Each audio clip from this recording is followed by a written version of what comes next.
Hi everyone, I'm super excited to host Igor Starkov, co-founder of Teleworker AI. I had an opportunity to meet him at Blueprint conference and the amount of products he has built, the serial entrepreneurship he has, I thought I should get him on the show and share his inspiring story. So thanks a lot for being on the show. Thank you, Mayor. So Igor, take us back to your is where you were exploring the space and how you got it till this date. What's your career journey look like? Sure.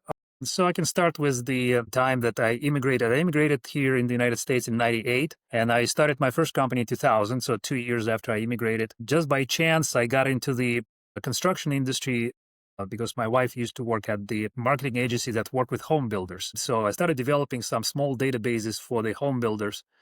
And then we and myself and my couple of my friends, we registered the first startup called Latista. And that company was the first that started dealing with the construction software for first home builders and then construction general contractors. And we developed the first tablet PC based solution back in 2004. I stayed with the company for a few more years and left 2008. My ex-partners continued and sold it to Textura Oracle in 2013. In the meantime, I was focusing on my second startup called Ecodomus. I developed this technology for the construction handover from the design to operations, from construction to operations. I developed the first Kobe package. If you know what Kobe is, that company Ecodomus exited to Siemens Siemens as VP of Digital Twin for 2.5 years. And last year, I launched Teleworker AI. Plus, I invested in a couple of other startups just because I like the message for those startups. I am not heavily involved with them, but I'm supporting them as the co-founder. But my primary focus area is on teleworker. And like running one company in construction requires a lot of patience and perseverance, and you decided to start another company. Well, what drives you? Like you have to give us. the thing is, if you are in this industry for a while, so you know what kind of challenges there are, and you're like, this is such a great opportunity. Why don't I invest into that opportunity? So that's what caused me to, because, and also the other factor is all of my investments right now are related to my past work with digital twins. So that's my moat, right? So that's something that I can prove why my current technology is better than some of the competition, because I have that background to prove that others will have challenges to catch up with me, right? So even if they have more money from the funders, from the investors, something that you cannot buy is relationships. And our industry, construction industry, is hugely relationship based. So it's very difficult to just come in the industry. There were some examples, if you remember. For example, Google about 10 years ago, they came into the industry with Flux. I think that was package code, right? And everybody's like, oh, Google comes in with their billions of dollars. Yeah, dissipated. Like it was difficult. Or Katera with how many billions they burned through. So this industry needs very careful approach, probing, building those bridges with the good thing is about everything that we're doing is that the actual number of people who are innovators and pushers of the new technology, it's not that big. I mean, we all kind of all know each other. So it's not like 6 degrees of separation. It's probably 2 degrees of separation. We can cover the whole like industry, maybe like 200 or 300 people in the industry that are kind of moving forward these new technologies. Money alone can't solve and scale fast. It's a relationship In my with previous right. startup, for example, the money, we were bootstrapping my previous startup, right? And I was always concerned that somebody would come in with a lot of money and I would be dead, right? So the first time, I remember about maybe 12 years ago. So I'm doing this bootstrapping. We grow without VCs. And then I hear that there's a company showed up that they have $6 million. My God, I'm dead. And one of their investors was Autodesk. So I'm like, oh my God, Autodesk and $6 million. 2 years later, crashed and burned. So that was close call. Then another company I hear about, they raised $18 million or 16 or 18, something like that. Same 2 years later, crashed and burned. And then another company shows up. Again, all of those are digital twin companies, right? Based on like BIM and integrations. And then the company shows up with $90 million, 90, right? And we're like, oh my God, definitely impossible to compete. That company is pretty much almost the same size as it is 5 years ago. So the money alone is not really enough to build a successful business here. So then is your advice is like, even if you're bootstrap, focus on good business fundamentals, cash flow, you will survive. Play a long-term game Yeah, rather than. like I would not advise, of course, to avoid venture capitalists. I'm not saying you should not avoid them. Definitely, if you have the ability to raise money, raise, but be careful about how much you raise. Think about down rounds in the future, because if even if somebody gives you a valuation like 30, $40 million at the small revenue multiple, just like 30 times multiple of sales, I would be cautious about how fast you can grow, because we always have some perceptions of the market. The worst thing you can do is actually listen to what the market says. Like if you go to the conferences and listen to pitches from everybody else, never trust that. Like I had a lot of experiences where I was thinking about, oh, what about if I develop this function? Like in my previous company, the Economist, when we started, I had actually 3 ideas and I didn't know which one is going to be more successful. So I put my eggs in 3 different baskets. One was BIM for cost estimating, because at that point, like that was 2007, 2008, there was a company called Innovea and a few others. They were a Vico office.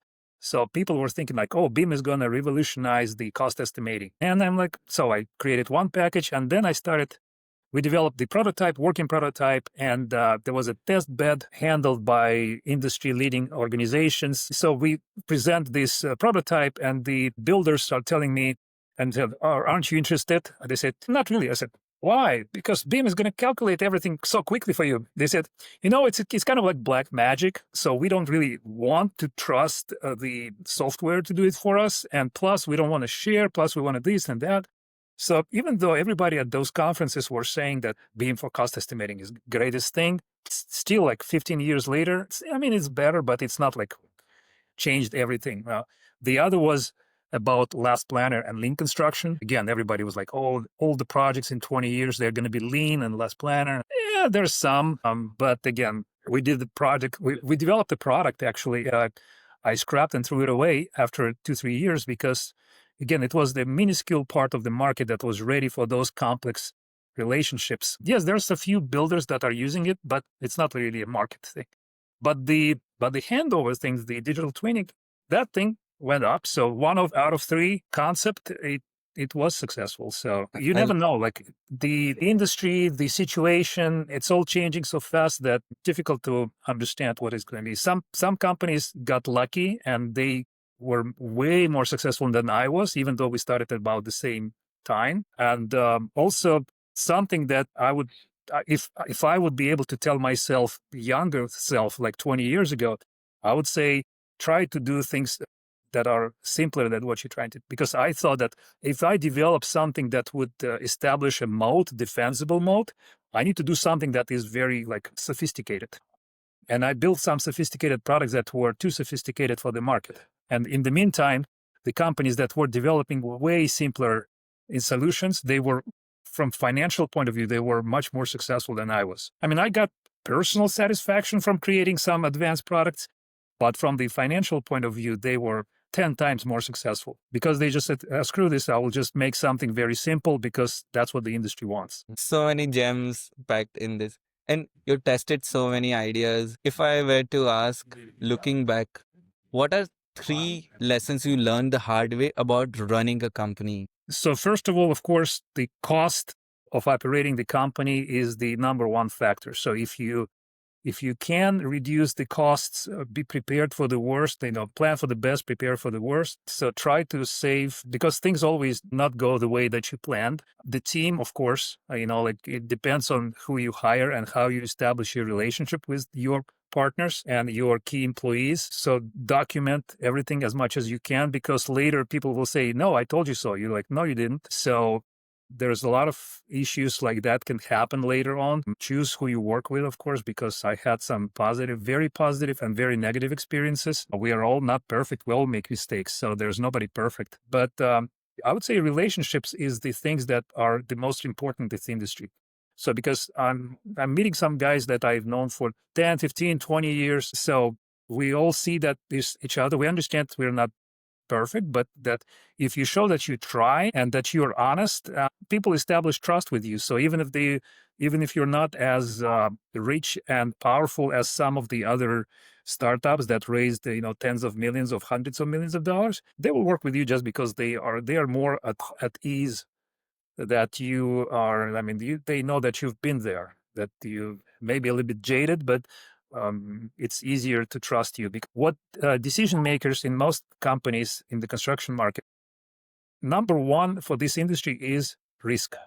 It's all about risk management. So even if your solution is not going to be the most advanced solution, but the clients will have less risk with it, they will go with you. And the risk, of course, is related to relationships. So if they trust you, yeah, you can say, yep, this is my bad. I made a mistake. We're fixing it, and within observable time. And they know that, let's say, we're gonna fix that problem within the next few days. They trust it, and they will be working with you. So for a 25-year-old founder who want to build in construction tech, who might have limited relationship based on their experience, what would be your playbook to them that running like 3 months, 6 months, 12 months map to make increase the chances of running First of startup all, successful? avoid the guys that you do not feel that they will stay with you. Like so, uh, it's not a game of how many customers you have. It's best to have one or two customers that will be becoming your referenceable clients versus 10 who will not be your referenceable clients. So just if you have limited resources, just work with one or two companies and build something that, because they all talk between themselves. Being builders, they all talk to each other, and so they definitely will be like advising the other person. So like if you build something for one guy, it's going to be easy to scale from that guy to the others. So like build in-person relationship at the conference events, get like two customer, but like make a really good product for them. So the playbook is find one or two customers and do such a great job that their referral becomes your next set of customers. Absolutely. Yeah. So, and the other thing is try to polish your product before you start scaling up. So something that works well on one project, then because the worst thing you can do is come in too early when your product is not yet fully ready, and then you get like 3 or 4 negative responses in addition to like 3 or 4 good ones. So it's best to have one good versus like, yeah. So for example, one of my technology guys says, well, it's our first project, so we may not be successful. I said, there is no option for that. We have to be successful. It's a typical startup mode. If you have to work 24 hours straight, we will have to work 24 hours straight because we cannot afford at this stage. Once you have like 10, 20 projects, sure, you can lose some of them, but not in the first like 1 or 2 projects. There's no room for failure, and the For the first first impression. for the first 2, 3 projects, there's no room for failure. Then you can relax a little bit. I see. Would like to see like how you build your current products and a bit walk through. Yeah. So in terms of building the product, you always start with talking to the customers and understanding. You have your, not necessarily like you approach somebody says, hey, tell me what you want. They're not going to tell you. You're approaching them the following way. Hey, I have this idea. What do you think about it? That idea is not great, but this one is good. Oh, okay. What do you think is good about this idea? So you have the back and forth with them. And only after you confirm that with multiple guys, then it becomes a real idea. Because if one builder or architect or engineer told you this is a good idea, it doesn't mean that it's going to be. So for me, like 4 or 5 positive feedback answers, then it's a real issue. If 4 or 5 people tell you the same thing, but if it's only 1 or 2, it's probably too raw. It may not be doesn't mean that all 5 need to be your customers, but you need to make sure that they could potentially. And number one question you need to ask: will you pay for that? Because a lot of people like to give you their ideas, and they say, "Oh, this would be a great thing if you could do that." And you're like, "Will you pay X amount of money for that?"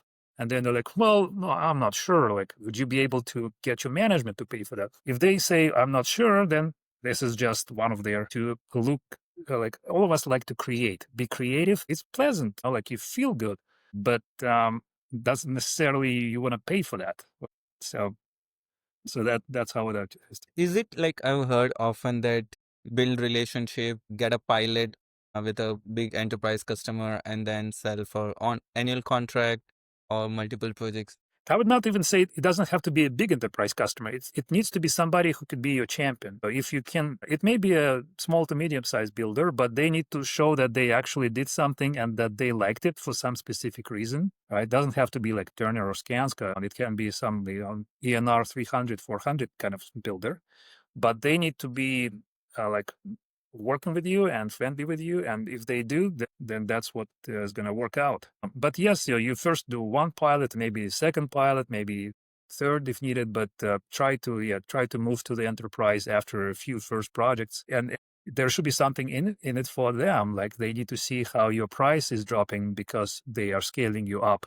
If they see that it's cheaper for them to do to do the product with you on the enterprise level versus individual ones. So we are right now in that exactly stage when we are trying to convince our early adopters that they should move to the kind of a like enterprise level agreement. So we already have a few of those, and we negotiating with the others. How are you thinking about the next 6 months for your company? So for one thing is the way how you can grow is you can either add number of clients or you can improve the like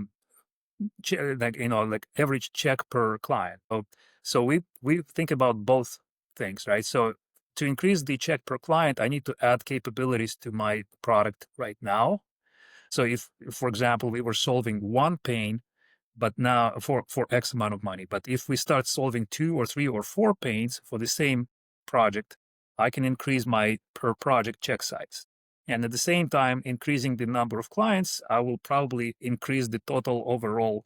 And that's pretty much every other construction software company does the same. If you look at how many new features companies like OpenSpace or Drone Deploy or Procore are adding, right? So they've already have some number of customers. So for them to grow, it's easier to get more money from the same customers that they already have versus closing new customers, right? So that's why they add more features and capabilities that they can charge extra. Can you explain how Teleworker works? Who is the right client? Oh, What sure. time they should approach? Yeah, I can share my screen and show you a little bit of what Teleworker is. So we position ourselves as an orchestration layer for human and robots to work together, right? So remote work, right? So we can remotely work through the devices like robot dogs or wheeled platforms or humanoids that are coming, right? At the same time, we need to understand that humans are not going anywhere. Humans are going to be also at the job site. So for them to be working with the robots, they need to be digital somehow, right? And the easiest way to make humans digital is to enable augmented reality interface for them. So that's what my technology does. It's developing that simple to use software layer where we can develop tasks for robots and humans to work within the same environment. And so this can be a workflow like this when I'm sitting at my office and my colleague Hannah, she's working the job site in Michigan, and she streams from her augmented reality glasses, from Magic Leap glasses. I can see everything that she can see, and we are communicating on the issues that she has. So if, let's say, there's some item that we have received from, let's say, from Revista or from somewhere else, and we're reviewing what that issue is, so she can look through the walls to understand how these things are connected or how they need to be solved. So this is the collaborative environment in which we are. She's acting as kind of a human robot, right, in these regards. Or it can be a mechanical electrical device like this robot dog. As you see it sitting on the charger in its doghouse. And now I activated it and it's gonna go and do the open space workflow, right? Or Drone Deploy or Track 3D or Cupix. So right now it's walking around, you see with the camera, and you see the open space photo here that this robot dog takes every day, right? So in this case, both of them are operated from the same environment. Both of them are performing some tasks that are cheaper to do than humans. By the way, one of the key things here is to perform work. Everybody did some example like robot dogs deployments with expensive dogs, and they said, you know what, it was fancy, yes, but we didn't see financial benefits, so we didn't follow up with that.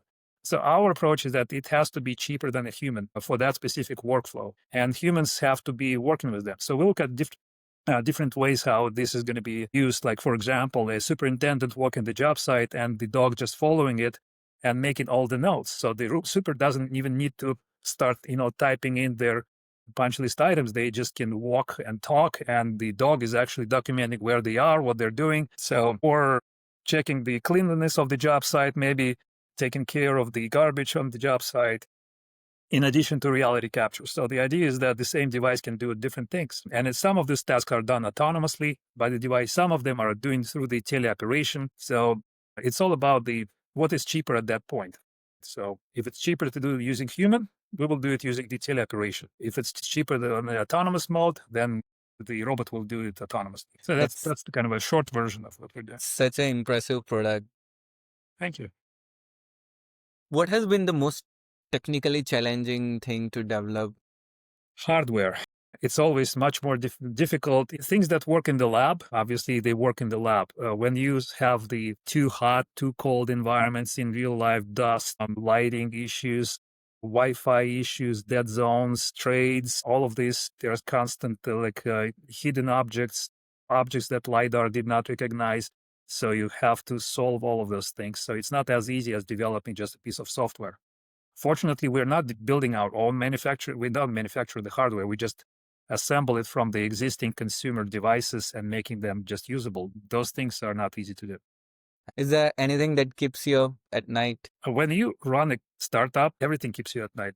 So like the most important part is not to think about the job when you wake up in the middle of the night, because then your brain starts functioning and it's difficult to go back to sleep. But yeah, I mean, when you are a startup mode, and this is, like I said, my third or fourth one, you do things like all of it. You do accounting, you do sales, you do product management, you do the fundraising, you do HR, a little bit of everything. Of course, your team takes care of things that they do. Like most of your teammates need to be better than you in the area that they control. So your HR manager is better at you than HR, and your accountant is better than you. But you need to understand at least something from what they do to evaluate how good they are at their job. So even if you don't, let's say you're saying, "Oh, I'm a technical guy. I don't want to learn about accounting." Well, at least understand some basics like debit, credit, and all of that things. You don't have to be building your financial reports, but at least something you need to understand about. Jack of all trades. A little bit, yes. Got it. And for person who is watching or listening to this, what is a good time to reach out to you to test Teleworker? What kind of projects? What size? Timing? Doesn't matter. I mean, we work on different types of projects, small and large. We have data centers and wastewater treatment plants, convention centers, and the office buildings, builders and the owners. We all understand that robots will soon be here, right? It's just how we will work with them. So happy to answer additional questions. You guys, Teleworker.ai is our website. So if you want to get in touch, just go to the website and reach out. Or on LinkedIn. I'm on LinkedIn. I have 17,000 connections. So happy to add new connections to that as well. I see. So just listen to it, reach out on LinkedIn, Yeah. do a pilot. If you were to teach a university course on running a business or a construction startup, what would you talk about? What are the lessons you would teach? So I would share my failures so the other guys would not repeat it, because that's something I did not have. I did get my MBA from Georgetown University in DC,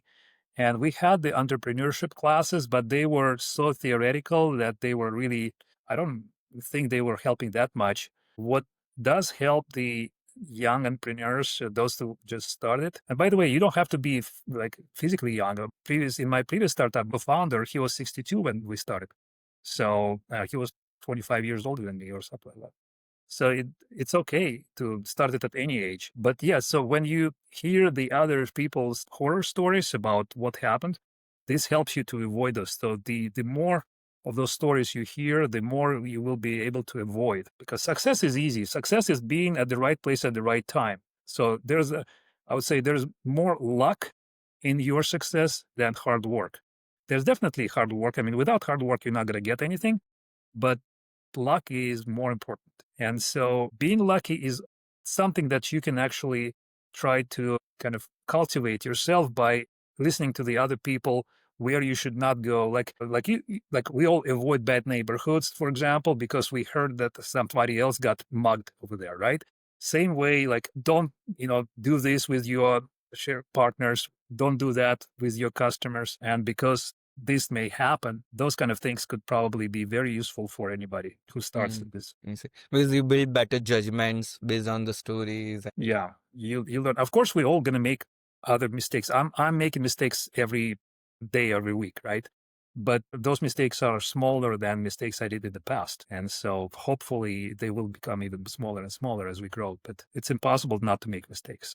But and yeah, of course, speed. Try to do something fast, learn, say sunk cost, and move on. From your experience, what has been successful AEC startups? Is it done differently than the ones who failed? The expectations, managing expectations early, understanding that just following the book not always brings you the results, being flexible, being able to sacrifice, always try to understand what else you can do, and always have options. Always have something we learned at the business school, the BATNA, best alternative to negotiated agreement. Always have something that you can fall back on if your idea number one doesn't work. You have the idea number two, idea number three. So those things can be helpful. Who were your mentors or people who helped you along your way? Well, in my previous company, my co-founder, Mitch, he was older than me. And so he was like father figure for me. So I was listening to him, of course. So in the industry, like I said, I know a lot of people here for a couple of decades. So guys like Atul from DPR or Aaron from Swinnerton and many others like Hamza and Jorge from Haskell and the others, right? So all of these guys have been around for a while. So I'm listening to them. I trust them. Awesome. It was an incredible interview, Igor. Thanks Thank a you lot so for much, sharing your man. journey. Thank you. And thank you, all everybody.